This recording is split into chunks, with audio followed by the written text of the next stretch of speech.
தேவன் எப்படிப்பட்டவர் என்பதை நாம் புரிந்து கொள்ளும்போது பரலோகத்தோடு இணைவோம். அப்பொழுது நம்முடைய மகிழ்ச்சி நாம் கிறிஸ்துவில் மட்டும் வைக்கிற நம்பிக்கையின் மூலமாகவே நமக்கு கிடைக்கிறது.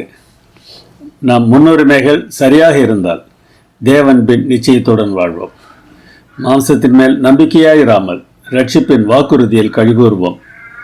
வாழ்க்கையில் மகிழ்ச்சி கொப்பளிக்கும். ஜெபம் பண்ணுவோம். நீ கையிட்டு செய்யும் எல்லா காரியத்திலும் உன் தேவனாகிய கர்த்தருடைய சந்நிதியில் சந்தோஷப்படுவாயாக என்று சொன்ன அன்பின் பிதாவே, எங்களுடைய ஒவ்வொரு செயலிலும் உமக்குள் நாங்கள் சந்தோஷப்படுவதற்கு நாங்கள் என்ன செய்ய வேண்டும் என்பதை இந்த நாளிலே எங்களுக்கு கற்றுத்தர வேண்டுமாய் எங்கள் அருமைநாதர் இயேசு நாமத்தில் கேட்கிறோம் பரமபிதாவே, ஆமேன். விக்டர் பிராங்கல் என்று ஒருவர் இருந்தார். அவர் யூத மனோதத்துவ நிபுணர். 1942 யூதர்களை ஹிட்லர் ஒடுக்கிய போது இவரையும் கைது செய்தார்கள். இவருடைய பெற்றோர், மனைவி, சகோதரன் கொலை செய்யப்பட்டார்கள். சிறையில் இவரை கொடுமைப்படுத்தினார்கள். சித்திரவதை முகாமிலே அவர் இருந்தபோது அங்கே பார்த்த சில சம்பவங்கள் இவருடைய மனதில் ஆழமாக பதிந்தன. சில கைதிகள் பசி தாங்காமல் வாடுகிறதை பார்த்த மற்ற சிலர் தங்களிடம் இருந்த கடைசி ரொட்டி துண்டையும் அவர்களுக்கு கொடுத்து அவர்களுக்கு ஆறுதல் சொல்வதை இவர் பார்த்தார். சிறைச்சாலையில் அனுபவிக்கிற கொடுமைகள் இவர்களை மாற்றவில்லை.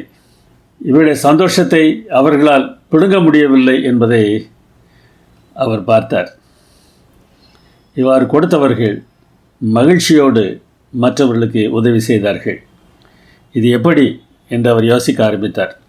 சிலரை கொலை செய்வதற்காக அழைத்து செல்வார்கள். அந்த சமயத்தில் போகிற வழியில் இருக்கிற மற்றவர்களுக்கு அவர்கள் ஆறுதல் சொல்லிக்கொண்டே போனார்களாம். என்ன இது இப்படி நடக்கிறார்கள் என்கிற எண்ணம் அவருக்கு யோசனையை தூண்டியது.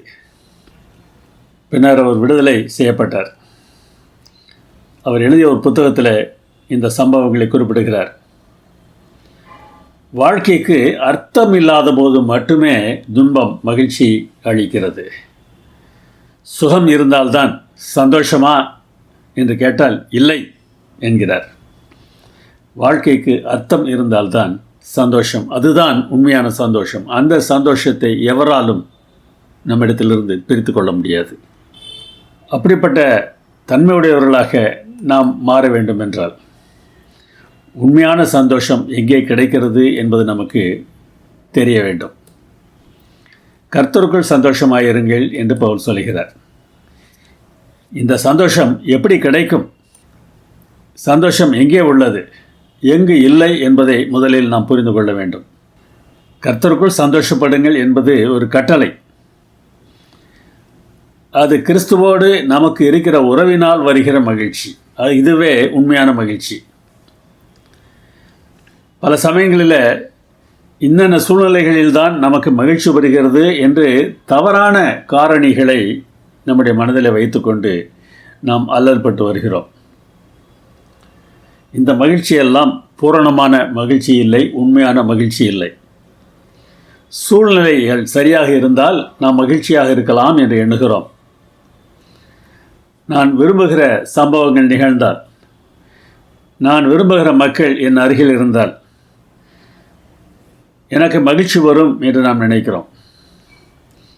என்னை சுற்றிலும் நடக்கிற சம்பவங்கள் எல்லாம் நாம் விரும்பியபடி இருந்தால் எனக்கு மகிழ்ச்சி இருக்கும் என்று நாம் நினைக்கிறோம். ஆனால் இவை எவையுமே உண்மையான மகிழ்ச்சி இல்லை. இன்னும் சாப்பாடு சாப்பிட்டால் மகிழ்ச்சி, இதை குடிப்பதற்கு கிடைத்தால் மகிழ்ச்சி, இது போன்ற சூழ்நிலைகள் நமக்கு ஒரு காலம் உண்மையான மகிழ்ச்சியை, நிரந்தரமான மகிழ்ச்சியை தருவது இல்லை. சிலர் தங்களுடைய சுயத்தின் மேல் நம்பிக்கை வைக்கிறார்கள். எனக்கு திறமை இருக்கிறது, நான் நன்றாக வேலை செய்வேன், என்னை போன்று வேலை செய்யக்கூடியவர்கள் இல்லை, நீங்கள் செய்த வேலை மிகவும் நன்றாக இருக்கிறது என்று மற்றவர்கள் பாராட்டும் போது நமக்கு ஒரு மகிழ்ச்சி கிடைக்கிறது. அந்த மகிழ்ச்சியையும் நாம் எதிர்பார்க்கிறோம்.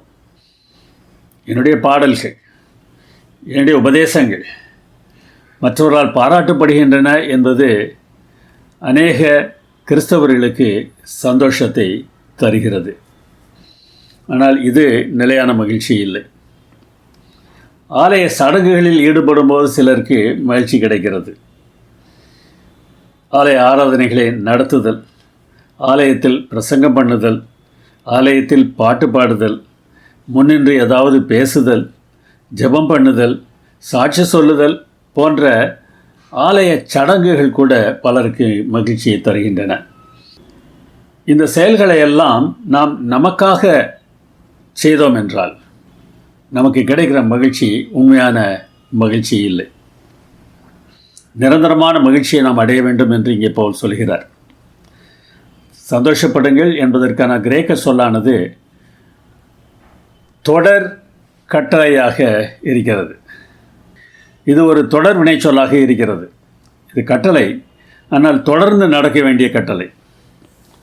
தொடர்ந்து சந்தோஷப்பட்டு கொண்டே இருங்கள் என்பது இந்த சொற்றொடரின் பொருளாகும்.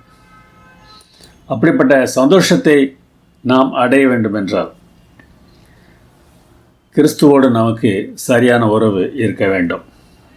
அந்த உறவை கெடுக்கக்கூடிய, அந்த உறவு பாதிக்கப்பட்டு அதனாலே மகிழ்ச்சியை இழக்கக்கூடிய சூழ்நிலை சில சமயங்களில் நமக்கு வரலாம். அதனால் 3 எச்சரிப்புகளை கொடுக்கிறார். உங்களுக்கு உபதேசம் பண்ண வேண்டும் என்று ஆசையாக இருக்கிறதா? செய்யலாம். ஆனால் நாய்களுக்கு எச்சரிக்கையாயிருங்கள் என்று பவுல் சொல்கிறார். இந்த வார்த்தையின் அர்த்தம் என்ன என்பதை நாம் புரிந்து கொள்ள வேண்டும் என்றால் இயேசு சொல்வதை நாம் பார்க்க வேண்டும். பரிசுத்தமானதை நாய்களுக்கு கொடாதேயுங்கள், திருப்பிக் கொண்டு உங்களை பீறி போடும். இங்கே நாய்கள் என்று சில மனிதர்களை இயேசுவானவர் சுட்டி காட்டுகிறார். பரிசுத்தமானதை இவர்களால் புரிந்து கொள்ள முடியாது. எது தேவனுக்குரியது என்பதை இவர்களாலே புரிந்து கொள்ள முடியாது. அப்படி புரிந்து கொள்ள முடியாத நிலையில் இருக்கிறவர்களுக்கு போய் நாம் உபதேசம் பண்ணினால் அவர்கள் நமக்கு இடைஞ்சலாக நம்மை அழிக்கக்கூடியவர்களாக இருப்பார்கள் என்று சொல்கிறார். உண்மையான மகிழ்ச்சி நமக்கு வேண்டுமென்றால் நாம் யாரிடத்தில் பேசுகிறோம் என்பது கூட மிகவும் முக்கியமானதாக இருக்கிறது. இந்த சூழ்நிலையினாலே சில சமயங்களிலே மகிழ்ச்சியை இழக்க வேண்டிய கட்டாயம் ஏற்படலாம். இயேசுவானவர் பிரசங்கம் பண்ணிய போது கூட அவர் எல்லோருக்கும் விளங்க வேண்டும் என்று பிரசங்கம் பண்ணியதாக அவர் சொல்லவில்லை. சிலர் புரிந்து கொள்ளக்கூடாது என்பதற்காக தாம் ஊமைகளாக பேசுவதாக அவர் சொன்னார். எல்லோருக்கும் சத்தியத்தை சொல்லிவிட வேண்டும் என்று நாம் ஆசைப்படுகிறோம். ஆனால் சத்தியத்தை கேட்கிறவர்கள் உண்மையிலேயே தங்களை கிறிஸ்துவுக்கென்று ஒப்படைக்கிறவர்களாக இருந்தால்தான் நல்லதை தவிர தாங்கள் தெரிந்து கொண்ட சத்தியத்தை தாங்கள் வளருவதற்கு பயன்படுத்துகிறவர்களாக இருந்தால் அவர்களுக்கு அப்படிப்பட்ட உண்மைகள் தெரிய வேண்டிய அவசியமில்லை. ஏனென்றால் எவ்வளவுதான் அவர்கள் தகவல்களை அறிந்து கொண்டாலும் அவர்கள் பரலோகத்திற்கு போகப் போவது இல்லை. அதனால்தான் அவர் சொல்கிறார், பரிசுத்தமானதை நாய்களுக்கு கொடாதீங்கள், பன்றியின் முன் முத்துக்களை போடாதீங்கள் என்றும் சொன்னார். ஏனென்றால் அந்த முத்தின் அருமை அதற்கு தெரியாது, அது சகதியிலே அதை மிதித்து போடும். இன்னொரு எச்சரிப்பையும் சொல்கிறார், பொல்லாத வேலையாட்களுக்கு எச்சரிக்கையாயிருங்கள். யார் இந்த பொல்லாத வேலையாட்கள்? இயேசு சொல்வதை பாருங்கள். அந்த ஊழியக்காரனோ பொல்லாதவனாயிருந்து என் ஆண்டவன் வர நாள் செல்லும் என்று தன் உள்ளத்திலே சொல்லிக்கொண்டு தன் உடன் வேலைக்காரரை அடிக்கத் தொடங்கினான். தேவனுக்கு ஊழியம் செய்கிறவர்கள் கூட இப்படிப்பட்டவர்களாக இருப்பதற்கு வாய்ப்பு இருக்கிறது. மற்றவர்களை அவர்களால் நன்றாக பார்க்க முடியாது. அவர்களை பற்றி கேவலமாக பேசுவார்கள். கையினால் பிரமினால் அடிப்பதற்கு வாய்ப்பு இருந்தால் அடித்து விடுவார்கள். அப்படி செய்ய முடியாத போது குறைந்தபட்சம் வாயினாலாவது அடிப்பார்கள். வாயிலிருந்து பிறக்கிற வார்த்தைகள் ஆறுதலான வார்த்தைகளாக இல்லாமல் கொடுமையான வார்த்தைகளாக இருப்பதை நாம் பார்க்க முடியும். இப்படிப்பட்ட ஊழியக்காரர்களை பொல்லாத ஊழியக்காரன் என்று ஆண்டவர் சொல்கிறார். இந்த பொல்லாத ஊழியக்காரன் தன் உடன் வேலைக்காரரை அடிக்கிறவனாக இருப்பான் என்று இயேசு விளக்கம் சொல்கிறார். இப்படிப்பட்ட பொல்லாத வேலையாட்களுக்கு நாம் எச்சரிக்கையாக இருக்க வேண்டும். சுன்னத்துக்காரருக்கு எச்சரிக்கையாக இருக்க வேண்டும் என்று சொல்கிறார். இந்த சுன்னத்து என்பது விருத்த சேதனமாகும். விருத்த சேதனம் என்கிற சடங்கிற்கு ஒரு ஆழமான அர்த்தம் உண்டு. அந்த அர்த்தத்தை புரிந்து கொள்ளாமல் வெறுமனே மாம்சத்தில் செய்யப்படுகிற சடங்கு மாத்திரம் முக்கியம் என்று நினைப்பதும் தவறு. அப்படிப்பட்டவர்களுக்கும் எச்சரிக்கையாக இருக்க வேண்டும். இந்த எச்சரிப்புகளை நாம் கவனித்து நடந்தோம் என்றால் நிச்சயமாக கிறிஸ்துவில் மகிழ்ச்சி அடையக்கூடிய வாய்ப்பு நமக்கு கிடைக்கும். இப்படிப்பட்ட மக்களுக்கு நாம் விலகி நின்றால் நமக்கு மகிழ்ச்சி கிடைக்கும். இல்லை என்றால் தேவன் தருகிற மகிழ்ச்சியை நாம் இழந்து விடுவோம்.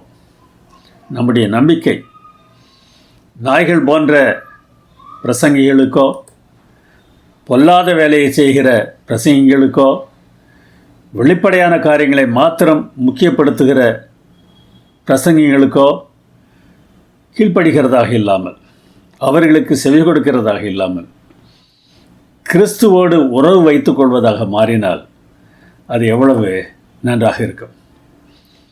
இங்கே விருத்த சேதனத்தை பற்றி பேசுகிறார், பார்த்தீர்களா? உண்மையான விருத்த சேதனம் எது தெரியுமா?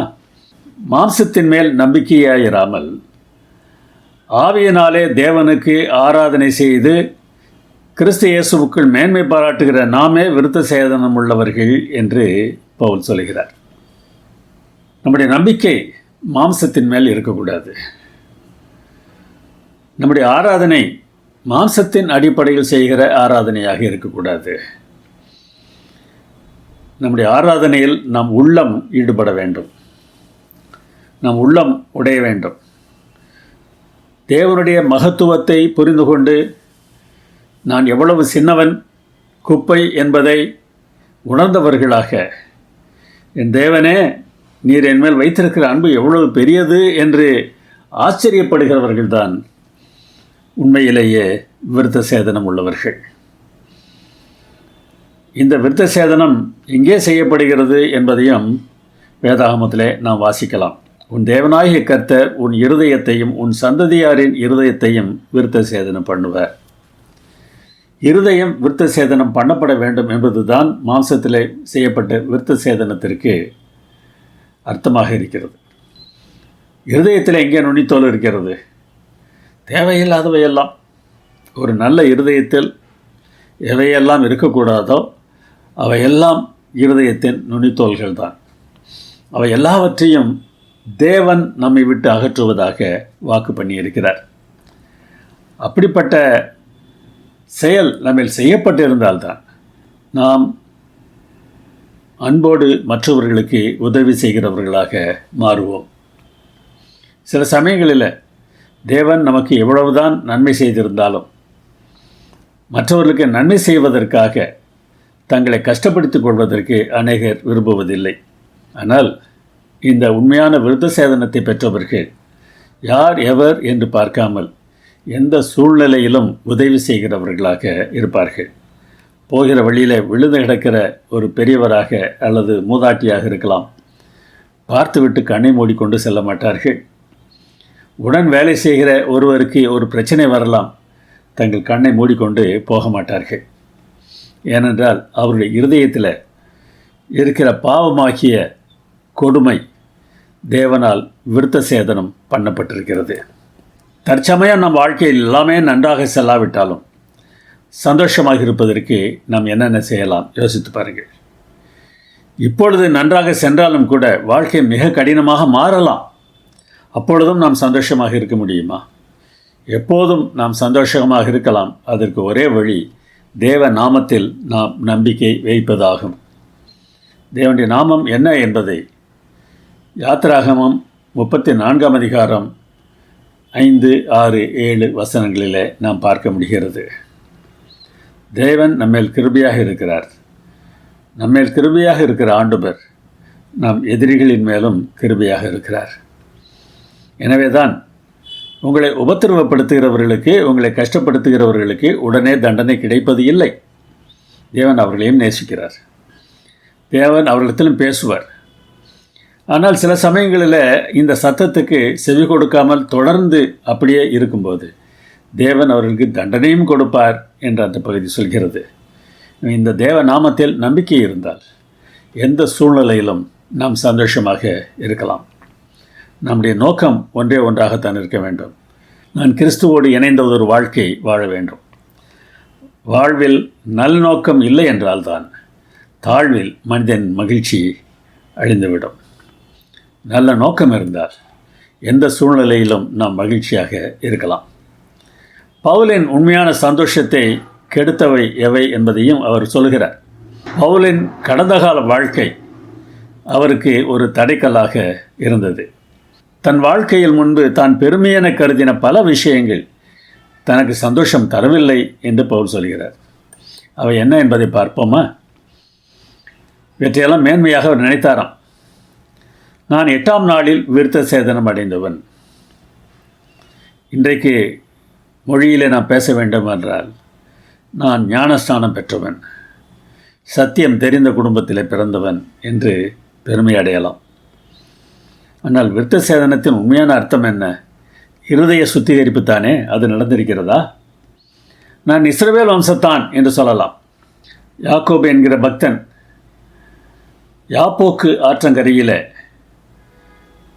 தூதனானவரோடு போராடி மேற்கொண்ட பிறகு எத்தன் என்று பெயர் பெற்றிருந்த அவருக்கு இஸ்ரவேல் என்று தேவன் பெயரிட்டார். அந்த அனுபவம்தான் ஒவ்வொரு மனிதனுக்கும் முக்கியமானது. ஆனால் யாக்கோபின் குடும்பத்தில் பிறந்தவர்கள் எல்லாரும் இஸ்ரவேலர் என்று அழைக்கப்பட்டார்கள். அப்படி குடும்பத்தில் பிறந்ததினாலே நான் நல்லவன் என்று நினைக்கிறீர்களா? அல்லது நீங்கள் தேவனை பிடித்து கொண்டதினால் மாற்றப்பட்டவர்களா? பென்யமீன் கோத்திரத்தான் என்றும் சொன்னார். இஸ்ரவேல் தேசமானது யூதேயா இஸ்ரவேல் என்று பிரிந்தபோது யூதேயாவிலே யூதா கோத்திரத்தோடு இருந்தவர்கள் பென்யமீன் கோத்திரத்தார்கள். பாபிலோனிய சிறையிருப்புக்கு பிறகு இஸ்ரவேலர் எருசலேமுக்கு வந்தபோது பென்யமீன் கோத்திரத்தார் அநேகர் வந்தார்கள். வெறுமனே நான் இந்த குடும்பத்தில் பிறந்தவன் என்கிற பெருமை மாத்திரம் இருக்கிறதா? பாபிலோனிலிருந்து நீங்கள் திரும்பி வந்திருக்கிறீர்களா? தன்னை முக்கியப்படுத்துவது தானே பாபிலோனின் தன்மை. தேவனுடைய இடத்தை எடுத்துக்கொள்வது தானே பாபிலோனின் தன்மை. நாம் எப்படி இருக்கிறோம்? எபிரேயரில் பிறந்த எபிரேயன் என்று சொன்னார். எபிரேயர் என்கிற வார்த்தையானது ஆற்றை தாண்டி கடந்து வந்தவர் என்ற அர்த்தம்.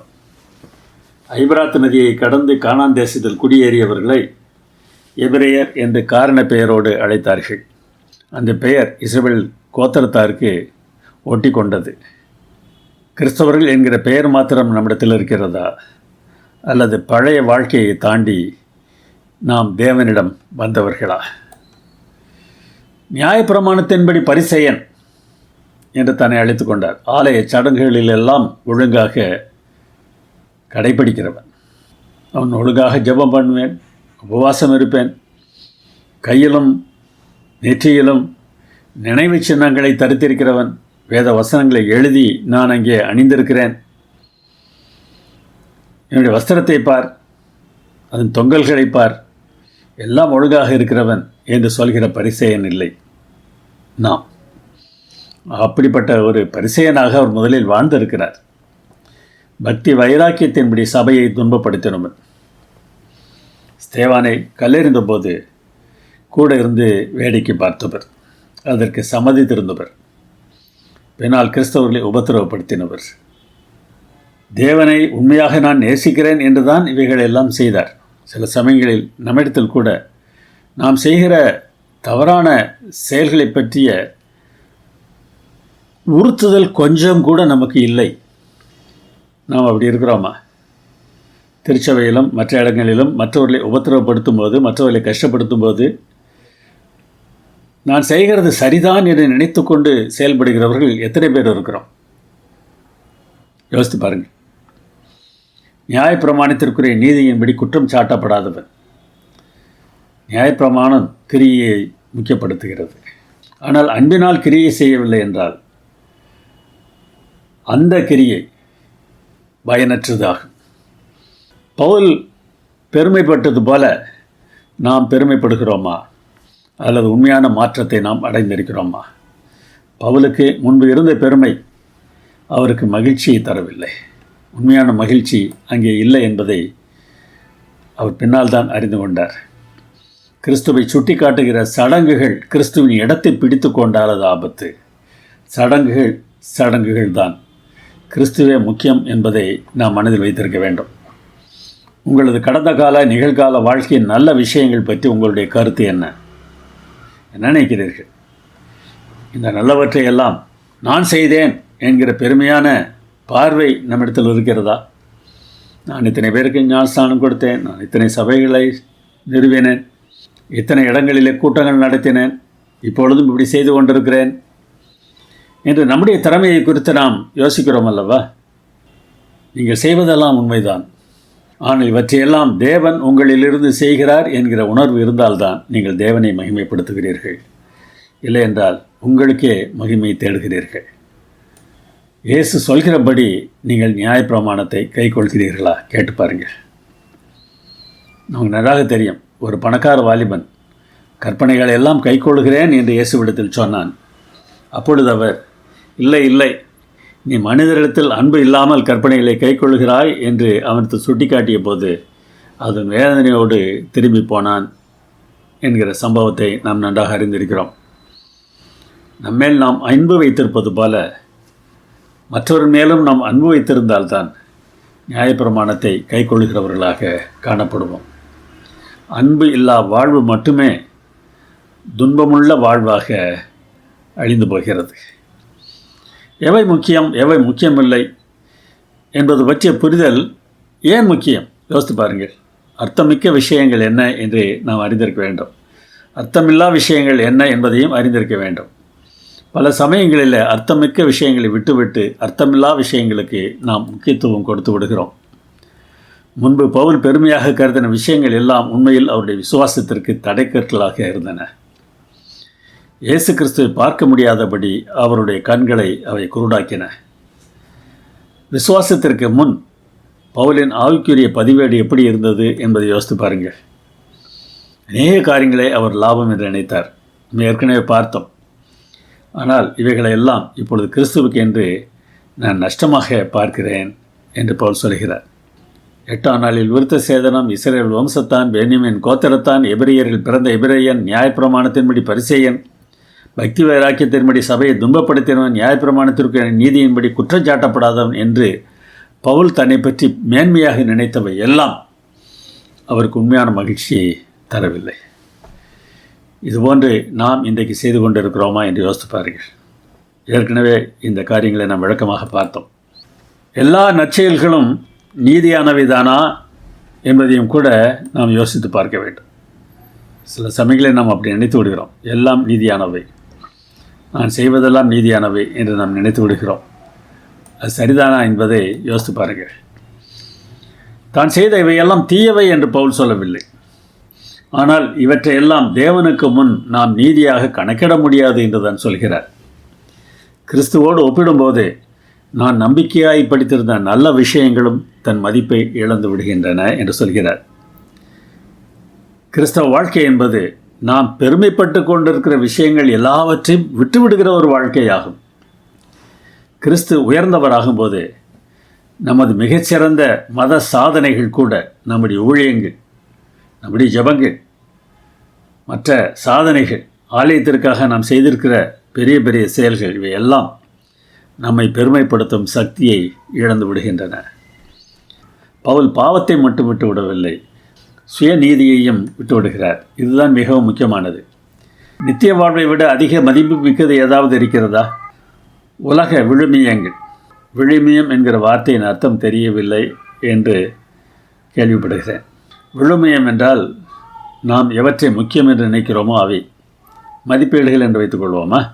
இந்த உலக மதிப்பீடுகள், உலகம் எவற்றையெல்லாம் முக்கியம் என்று கருதுகிறதோ அவற்றையெல்லாம் நாம் முக்கியம் என்று கருதினால் நாம் குருடராகி விடுகிறோம். வீடு, வசதி, வாகனங்கள், படிப்பு, பதவி, அதிகாரம் இவைதான் உலகத்தின் விழுமியங்கள். இவற்றைத்தான் உலகம் மிக முக்கியமானதாக மதிப்பிடுகிறது. இவற்றுக்கும் பரலோகம் மதிக்கிற விஷயங்களுக்கும் இடையில் நம்முடைய உள்ளத்தில் ஒரு போராட்டம் நிகழத்தான் செய்கிறது. யாருடைய உள்ளத்தில் தான் இந்த போராட்டம் இல்லை? உலகத்தின் விழுமைகளை முக்கியப்படுத்துகிறவர்கள் போராட்டம் இல்லாதவர்கள் இல்லை. ஆனால் போராட்டத்தில் அவற்றுக்கு இடம் கொடுத்து விடுகிறார்கள். ஆனால் அந்த போராட்டத்தில் வெற்றி பெற்று பரலோகம் எதை முக்கியமானதாக நினைக்கிறதோ அவைதான் என் விழுமியங்கள் என்று ஒரு தீர்மானத்தை நாம் செய்வோம் என்றால் பரலோகம் மகிழ்ச்சி அடைகிறது. அந்த மகிழ்ச்சியிலே நமக்கும் பங்கு கிடைக்கும். சரியான விழுமியம் எது தெரியுமா? பவுலின் கணக்கை பாருங்கள். என் கர்த்தராகிய கிறிஸ்து இயேசுவை அறிகிற அறிவின் மேன்மைக்காக, இதுதான் முக்கியம். இயேசுவை அறிய வேண்டும். உலக மேன்மைகள் எல்லாவற்றையும் நஷ்டம் என்று நான் எண்ணிக்கொண்டிருக்கிறேன். இந்த உலக மேன்மைகள் என்பதில் ஆவிக்குரிய செயல்பாடுகளில் கூட இருக்கலாம். ஒன்றான மெய்தேவனாகிய உம்மையும் நீர் அனுப்பினவராகிய இயேசு கிறிஸ்துவையும் அறிவதே நித்திய ஜீவன் என்று இயேசு சொன்னார். தேவனை அறிந்து கொள்வது தான் நித்திய ஜீவன். நித்தியமாக வாழும்போது நாம் எத்தனை ஆசீர்வாதங்களை நித்தியமாக நாம் அனுபவிக்கப் போகிறோம். ஆனால் இந்த தேவனை அறிகிற அறிவு என்ன என்பதை நாம் புரிந்திருக்க வேண்டும். சிலரிடம் நான் ஒரு காலம் உங்களை அறியவில்லை, அக்கிரம செய்கைக்காரரே என்னை விட்டு அகன்று போங்கள் என்று தாம் சொல்லப்போவதாக இயேசுவானவர் சொன்னார். தேவன் நம்மை பார்த்து ஒரு காலம் உங்களை அறியவில்லை என்று சொல்கிறார் என்றால் உங்களை பற்றிய தகவல் எதுவும் எனக்கு தெரியாது என்ற அர்த்தமா? இங்கே அறிவு என்பது தகவல் இல்லை என்பதை நாம் தெளிவாக புரிந்து கொள்ள வேண்டும். அறிதல் என்பது தகவல் இல்லை, உறவு. உங்களோடு எனக்கு உறவு இல்லை, அல்லது நீங்கள் என்னோடு உறவு வைத்து கொள்ளவில்லை. நான் ஆசைப்பட்டு என் கையை நீட்டினேன், நீங்களோ கவனிக்கவில்லை, இப்பொழுது ஏன் வருகிறீர்கள் என்று அவர் சொல்லப் போகிறாராம். அப்படி யாரிடம் சொல்வாராம்? கர்த்தாவே கர்த்தாவே என்று சொல்கிறவர்கள், தீர்க்க தரிசனம் சொல்லுகிறவர்கள்.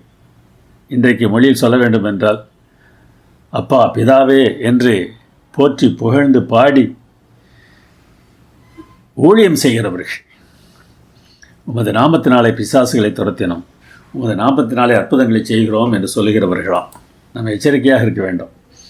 ஆலய வேலைகளில் நான் பங்கு பெறுகிறேன், வேதாகம தகவல்கள் என்னிடத்தில் ஏராளமாக உள்ளன, எனக்கு நல்ல ஒழுக்கமான மனிதன் என்கிற பெயர் இருக்கிறது, என்னுடைய ஊழியத்தில் வெற்றி இருக்கிறது, பல உணர்ச்சியுள்ள அனுபவங்களை நான் பெற்றிருக்கிறேன் என்றெல்லாம் நான் சொல்ல முடியாது.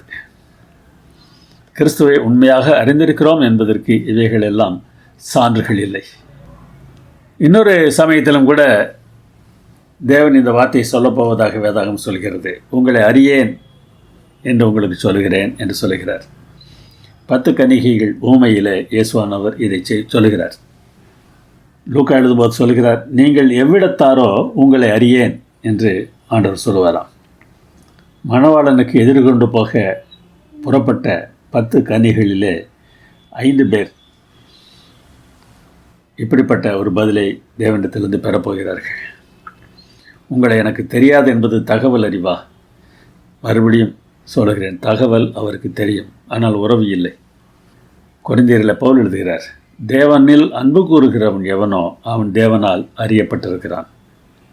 தேவனில் அன்பு உடையவர்கள் மனுஷரோடு அன்புடையவர்களாக இருப்பார்கள். 1 யோவான் 4 யோவான் சொல்வதை பாருங்கள், ஒருவரில் ஒருவர் அன்பாய் இருக்க கடவோம், அன்புள்ள எவனும் தேவனை அறிந்திருக்கிறான். நாம் ஒருவரில் ஒருவர் அன்பாய் இருக்கும்போது நாம் தேவனை அறிந்திருக்கிறோம். நாம் ஒருவரை ஒருவர் பகைக்கிறோம் என்றால் நாம் தேவனை அறியாதவர்கள். அன்பில்லாதவன் தேவனை அறியான், தேவன் அன்பாகவே இருக்கிறார். புரிகிறதா? தேவனை அறிதல் என்பது தகவல் இல்லை.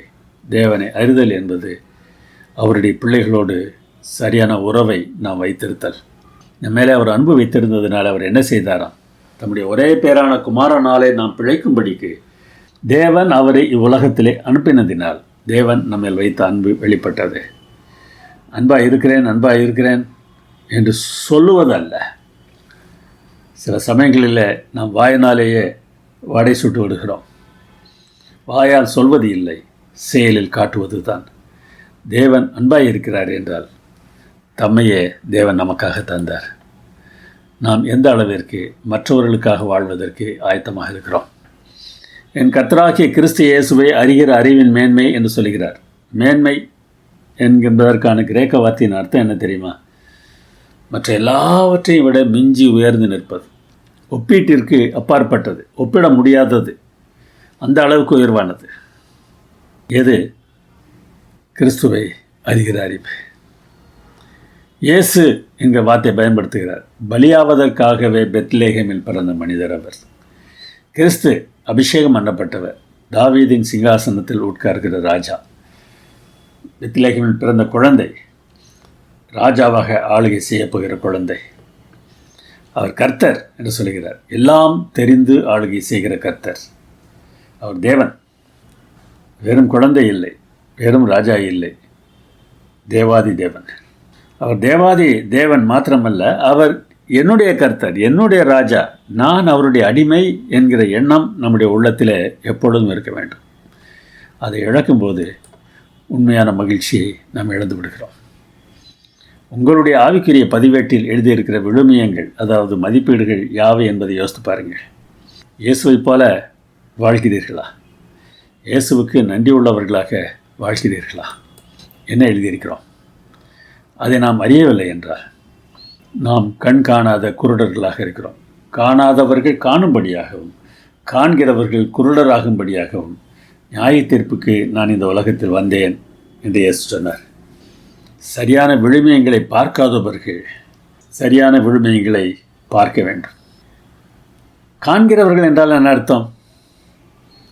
எங்களுக்கு கண் தெரியும் என்று சொல்லிக் கொள்கிறவர்கள், எங்களுக்கு எல்லாம் தெரியும் என்று சொல்லுகிறவர்கள் குருடராகிறார்கள். சரியான விழுமியங்களை அறிந்தவர்கள் இல்லை. இதை நாம் தெளிவாக புரிந்திருக்க வேண்டும். நான் நீதிமான்களை அல்ல, பாவிகளையே அழைக்கிறதுக்கு வந்தேன் என்று இயேசு சொன்னார் அல்லவா? அதுதான் இது. பாவமே இல்லை நீதிமான் யார் இருக்கிறார்? இங்கே காண்கிறவர்கள் எனப்படுவது தாங்கள் காண்கிறோம் என்று தங்களை தாங்களே குறித்து பெருமையாக நினைத்துக் கொள்கிறவர்கள். காண வேண்டியதை காண தெரியாவிட்டால் காண முடியாத அவை கண்கள் அல்ல, புண்கள். கிறிஸ்துவின் கண்களால் வாழ்க்கையை பார்த்தால் காண்பவை எல்லாம் அர்த்தத்துடன் இருக்கும். அப்படிப்பட்ட பார்வை நமக்கு இருக்கிறதா என்று யோசித்து பாருங்கள். தேவன் நம்ம மேலே வைத்திருக்கிற அன்பு மிக மிக பெரியது. சொல்லுவோமா? தேவன் நல்லவர். எல்லா காலங்களிலும், எல்லா சூழ்நிலைகளிலும் என்ன நேரிட்டாலும் தேவன் நல்லவர். நான் அதற்கு சாட்சி. நாம் எதை பார்த்தால் நம் கண்கள் தெளிவடையும். கிறிஸ்துவை பற்றும் விசுவாசம் என்கிற ஒரு சொற்றொடரை பவுல் இங்கே பயன்படுத்துகிறார். எது லாபம், எவை லாபம் இல்லை என்பதை புரிந்திருக்க வேண்டும். கிறிஸ்துவை பற்றும் விசுவாசத்திற்கும் இவற்றுக்கும் என்ன தொடர்பு என்பதையும் நாம் அறிந்திருக்க வேண்டும். கிறிஸ்துவை பற்றும் விசுவாசம் என்கிற அந்த சொற்றொடரை 3 அர்த்தங்களிலே நாம் பார்க்கலாம். கிறிஸ்துவின் விசுவாசம், அதாவது பிதா மேல் கிறிஸ்து வைத்திருந்த விசுவாசம். நான் எதை செய்தாலும் பிதா என்ன சொல்லுகிறாரோ அதைத்தான் செய்வேன் என்று சொல்லுகிறார் அல்லவா? அப்படிப்பட்ட விசுவாசம். கிறிஸ்துவின் நம்பகத்தன்மை, சொன்னபடி செய்கிறவர் அவர், செய்யாமல் இருக்க மாட்டார். அந்த தன்மையும் கிறிஸ்துவின் விசுவாசம்தான். கிறிஸ்துவின் மேலுள்ள விசுவாசம், கிறிஸ்துவின் மேல் நாம் வைக்கிற விசுவாசம். ஒன்று கிறிஸ்து பிதா மேல் வைக்கிற விசுவாசம். அப்படிப்பட்ட விசுவாசத்தை, அவருடைய நம்பகத்தன்மையை அடிப்படையாக வைத்து அவர் மேல் நாம் வைக்க வேண்டும் என்பதுதான் இங்கே மிகவும் முக்கியமானது. இந்த விசுவாசத்தினால் என்ன லாபம் இருக்கிறது என்றையும் அவர் சொல்கிறார். கிறிஸ்துவை ஆதாயப்படுத்திக் கொள்ளலாம், கிறிஸ்துவுக்குள் இருக்கிறவர் என்று காணப்படலாம், கிறிஸ்துவை அறியலாம், மரித்தோரிலிருந்து உயிரோடு எழுந்திருப்பதற்கு நாம் தகுதியாகலாம். இந்த 4 காரியங்களும் இதனால் நிகழ்வதற்கு வாய்ப்பு இருக்கிறது என்று பவுல் சொல்கிறார். இந்த ஒவ்வொன்றையும் நாம் லேசாக விளக்கமாக பார்த்து விடுவோம். கிறிஸ்துவை ஆதாயப்படுத்துதல் என்றால் என்ன அர்த்தம்? ஆதாயப்படுத்துதல் என்றால் பயனுள்ள ஒன்றை நமக்கு உடமையாக்கி கொள்ளுதல் என்ற அர்த்தம். மனுஷன் உலகம் முழுவதையும் ஆதாயப்படுத்தினாலும் தன் ஜீவனை நஷ்டப்படுத்தினால் அவனுக்கு என்ன லாபம் என்று இயேசு கேட்டார் அல்லவா? இங்கே உலகம் முழுவதையும் நாம் இழந்தாலும் பரவாயில்லை, கிறிஸ்துவை எனக்கு சொந்தமாக்கி கொள்ள வேண்டும் என்கிற நிலைக்கு நாம் வர வேண்டும். உலகத்தை விட்டுவிடலாம், அது பறந்து போய்விடட்டும். எனக்கு இயேசு போதும். கிறிஸ்துவை பற்றி தகவல் தெரிந்திருப்பதோ கிறிஸ்துவுக்காக வேலை செய்வதோ மட்டும் போதாது. நாம் கிறிஸ்துவிலும் கிறிஸ்து நம்மிலும் இருக்க வேண்டாம். கிறிஸ்துவுக்குள் இருத்தல் என்றால் என்ன அர்த்தம்? நியாயப்பிரமாணத்தினால் வருகிற சுயநீதி அங்கே இருக்காது. என்னுடைய சொந்த நீதி இல்லை. கிறிஸ்துவுக்குள் நான் இருப்பதால் எனக்கு கிடைக்கிற நீதி. கிறிஸ்துவின் விசுவாசத்தால் எனக்கு கிடைக்கிற நீதி. அவருடைய நம்பகத்தன்மையை நான் நம்புவதால் எனக்கு வருகிற நீதி. இப்படிப்பட்ட காரியத்தை நாம் நம்ப வேண்டும். ஆதாம் என்கிற ஒருவருடைய மீறுதலினாலே இந்த உலகத்தில் எல்லோரும் பாவியாக்கப்பட்டது போல கிறிஸ்து என்கிற ஒருவரின் கீழ்ப்படிதலினாலே நாம் நீதிமான்களாக்கப்படுகிறோம் என்பதை நாம் புரிந்து கொள்ள வேண்டும். அதை ஏற்றுக்கொள்ள வேண்டும். நாம் அதை நம்ப வேண்டும். அப்பொழுது விசுவாசம் மூலமாய் தேவனால் உண்டாயிருக்கிற நீதி நமக்கு கிடைக்கும். யாருக்கு எல்லாம் இப்படிப்பட்ட விசுவாசம் இருக்கிறதோ அப்படிப்பட்ட விசுவாசமுடையவர்கள் தேவனில் நிலைத்திருப்பதனாலே அவர்கள் கனி கொடுக்கிறவர்களாக மாறுகிறார்கள். இந்த கனி அவர் தருகிறது என்பதை மறந்துவிடக்கூடாது. என்னில் கனி கொடுக்கிற கொடி எதுவோ அது அதிக கனிகளை கொடுக்கும்படி அதை சுத்தம் பண்ணுகிறார் என்று இயேசு சொன்னார். எனவே நாம் செய்கிற நன்மைகள் தேவன் நம்மில் செய்கிற மாற்றங்கள். கிறிஸ்துவை நாம் சரியாக அறிந்து கொள்ளும்போது எவற்றையெல்லாம் நாம் அறிந்திருக்க வேண்டுமாம்? அவருடைய உயிர்த்தெழுதலின் வல்லமையை நாம் அறிய வேண்டும். நாமும் உயிரோடு எழும்புவோம் என்கிற நம்பிக்கை நமக்கு வரும். மரணத்தை பார்த்து நாம் பயப்பட மாட்டோம். அவருடைய பாடுகளின் ஐக்கியத்தை நாம் அறிய வேண்டும். ஐக்கியம் என்பது பங்கு பெறுதலாகும். அவருடைய பாடுகள் எப்படிப்பட்டவை? மத தலைவர்கள் அவரை குற்றம் சாட்டினார்கள். அவரோடு இருந்த சீஷர்களும் கூட அவரை புரிந்து கொள்ளவில்லை. அவரை கைது செய்த போது அவர்கள் ஓடிவிட்டார்கள். வசதியும் நிம்மதியும் புகழும் ஆதரவும் இழக்க நேரிடலாம். தேவனுடைய விருப்பமே முக்கியம் என்று வாழ வேண்டும். கிறிஸ்து இப்படி வாழ்ந்ததினாலே பலவிதமான பாடுகளை அடைந்தார். அப்படிப்பட்ட வாழ்க்கையை நாம் வாழும்போது தான் இந்த பாடுகள் எப்படிப்பட்டவை என்பதை நாம் புரிந்து கொள்ள முடியும். எனவே அவரை போன்று வாழ்ந்து அதனால் நமக்கு கிடைக்கிற பாடுகளை நாம் புரிந்து கொள்வது தான் அவருடைய பாடுகளின் ஐக்கியம். மரித்தோரிலிருந்து நாம் உயிரோடு எழும்புவோம். எப்படி நாம் பார்த்தோம் அல்லவா? அவருடைய பாடுகளின் ஐக்கியம். அப்படி அவருடைய மரணத்திற்கு ஒப்பான மரணத்திற்குள்ளாக நாம் செல்ல வேண்டும். அவர் சிலுவையில் அறையப்படுவதற்கு முன்னதாக என் சித்தமல்ல உன் சித்தப்படி ஆக கடவுது என்று தன்னை ஒப்படைத்ததால் தான் அவர் மரித்தார். அதே போல் கிறிஸ்துவனுடையவர்கள், அதாவது கிறிஸ்துவுக்கு சொந்தமானவர்கள், தங்கள் மாம்சத்தையும் அதன் ஆசை இச்சைகளையும் சிலுவையில் அறைவார்களாம். உடனே கெட்ட சிந்தை எல்லாவற்றையும் விட்டுவிட வேண்டும் என்று மாத்திரம்தான் நாம் யோசிக்கிறோம். ஆனால் ஆசை இச்சை என்பதற்கான கிரேக்க வார்த்தை நல்ல ஆசைகளையும் நல்ல விருப்பங்களையும் கூட சுட்டி காட்டுகின்றன. தாவீது ஆண்டவருக்கு ஒரு ஆலயம் கட்ட வேண்டும் என்று ஆசைப்பட்டார். தேவன் வேண்டாம் என்று சொல்லிவிட்டார். தன்னுடைய ஆசையை தாவீது சிலுவையில் அறைய வேண்டியிருந்தது. அப்பொழுது அவர் என்ன செய்தார் தெரியுமா? ஆலயத்தை கட்ட வேண்டாம் என்று சொல்லிவிட்டீர்கள், ஆலயத்திற்கு தேவையான பொருட்களை நான் சேகரித்து வைக்கலாமா என்று கேட்டார். ஆலயம் எப்படி இருக்க வேண்டும் என்பதற்கான வரைபடத்தை தேவன் தாவீதுக்கு வரைந்து கொடுத்தார். அதை அவர் சாலமோனுக்கு சொல்லிக் கொடுத்தார். அப்படி நம்முடைய நல்ல ஆசைகளை கூட சிலுவையில் அறைவதற்கு நாம் ஆயத்தமாக இருக்க வேண்டும். எப்படியாயினும் நான் மரித்தோரிலிருந்து உயிரோடு எழுந்திருப்பதற்கு நான் தகுதியாக வேண்டும். எனக்கு முக்கியம், நான் நித்திய காலம் உயிரோடு வாழ வேண்டும். எதற்கு? என் இயேசுவோடு வாழ வேண்டும். அவர் நல்லவராயிற்று, அவரோடு நான் இருக்க வேண்டும் என்கிற ஆசை தான் பிரதானமானதாக இருக்க வேண்டும். அப்பொழுது நாம் என்ன செய்வோம்? அவருக்காக எல்லாவற்றையும் நஷ்டமாகவும் குப்பையுமாகவும் நான் எண்ணுகிறேன் என்று சொல்லக்கூடிய மனநிலை நமக்கு வந்துவிடும். கிறிஸ்துவுடைய பாடுகளின் ஐக்கியத்தால் நம்முடைய பாடுகளின் நோக்கம் நமக்கு புரியும்.